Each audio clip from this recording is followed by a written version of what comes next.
ज्येष्ठ मास की पूर्णिमा को दक्षिण भारत की सुहागिन महिलाओं द्वारा वट सावित्री व्रत का पर्व मनाया जाता है।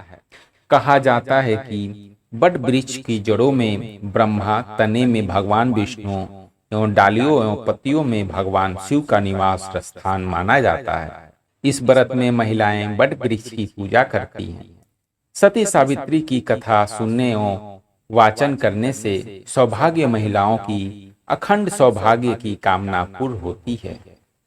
अगर आप लोग भी वट सावित्री का व्रत करने वाली हैं तो एक लाइक और चैनल को सब्सक्राइब करें और साथ में कमेंट में जय सावित्री देवी जरूर लिखें। तो चलिए आप लोग को वट सावित्री के दिन सुने जाने वाला पावन सावित्री और सत्यवान की कथा सुनाते हैं। भद्र देश के एक राजा थे जिनका नाम अश्वपति था। भद्र देश के राजा अश्वपति की कोई संतान न थी। उन्होंने संतान की प्राप्ति के लिए मंत्र उच्चारण के साथ प्रतिदिन 1 लाख आहुतियां दी। 18 वर्षों तक यह क्रम जारी रहा। इसके बाद सावित्री देवी ने प्रकट होकर वर दिया कि राजन तुझे एक तेजस्वी कन्या पैदा होगी। सावित्री देवी की कृपा से जन्म लेने के कारण से कन्या का नाम सावित्री रखा गया। कन्या बड़ी होकर बेहद रूपवान हुई। योग्य वर न मिलने की वजह से सावित्री के पिता दुखी थे। उन्होंने कन्या को स्वयं वर तलाशने को भेजा। सावित्री तपोवन में भटकने लगी।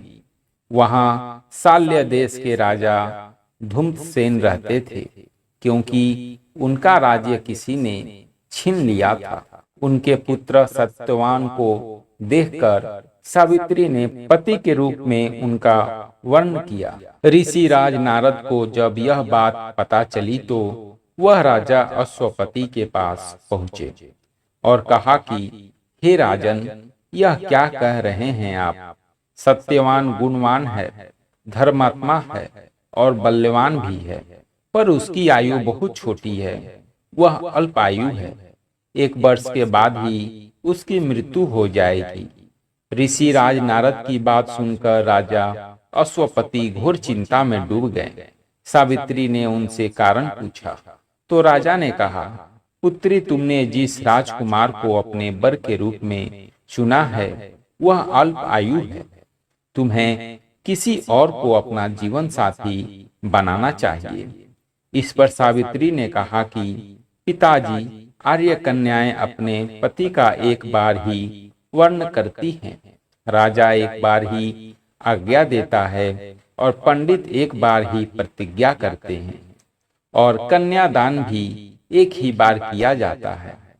सावित्री हट करने लगी और बोली, मैं सत्यवान से ही विवाह करूंगी।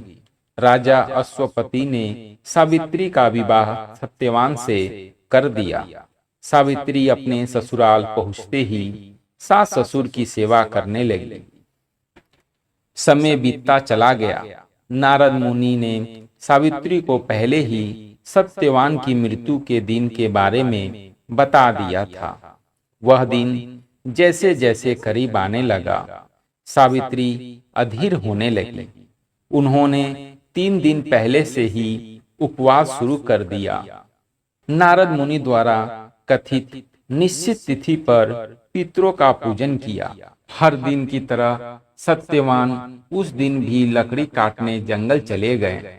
साथ में सावित्री भी गई।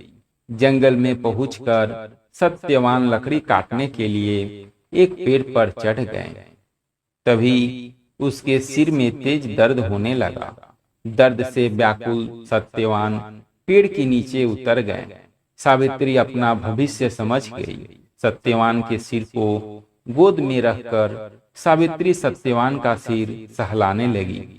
तभी वहां यमराज आते दिखे। यमराज अपने साथ सत्यवान को ले जाने लगे। सावित्री भी उनके पीछे पीछे चल पड़ी। यमराज ने सावित्री को समझाने की कोशिश की कि यही विधि का विधान है, लेकिन सावित्री नहीं मानी। सावित्री के निष्ठा और पति परिणयात को देखकर यमराज ने सावित्री से कहा कि हे देवी, तुम धन्य हो, तुम मुझसे कोई भी वरदान मांगो। सावित्री ने कहा कि मेरे सास ससुर बनवासी और अंधे हैं, उन्हें आप दिव्य ज्योति प्रदान करें। यमराज ने कहा, ऐसा ही होगा, जाओ अब लौट जाओ। लेकिन सावित्री अपने पति सत्यवान के पीछे पीछे चलती रही।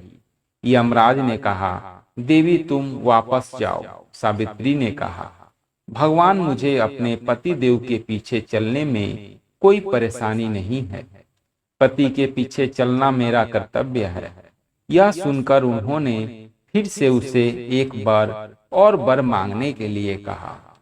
सावित्री बोली, हमारे सास ससुर का राज्य छिन गया है, उसे पुनः वापस दिला दे।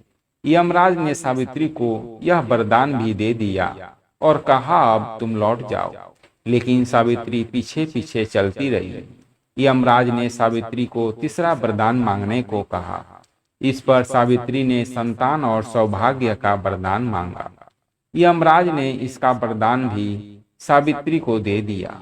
सावित्री ने यमराज से कहा कि प्रभु मैं एक पतिव्रता पत्नी हूँ और आपने मुझे पुत्रवती होने का आशीर्वाद दिया है। यह सुनकर यमराज को सत्यवान के प्राण छोड़ने पड़े। यमराज अंत ध्यान हो गए और सावित्री उसी बट वृक्ष के पास आ गई जहां उसके पति का मृत्यु शरीर पड़ा था।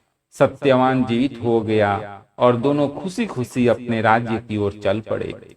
माता पिता को दिव्य ज्योति प्राप्त हो गई। इस प्रकार सावित्री सत्यवान चिरकाल तक राज्य सुख भोगते रह गए। धन्यवाद।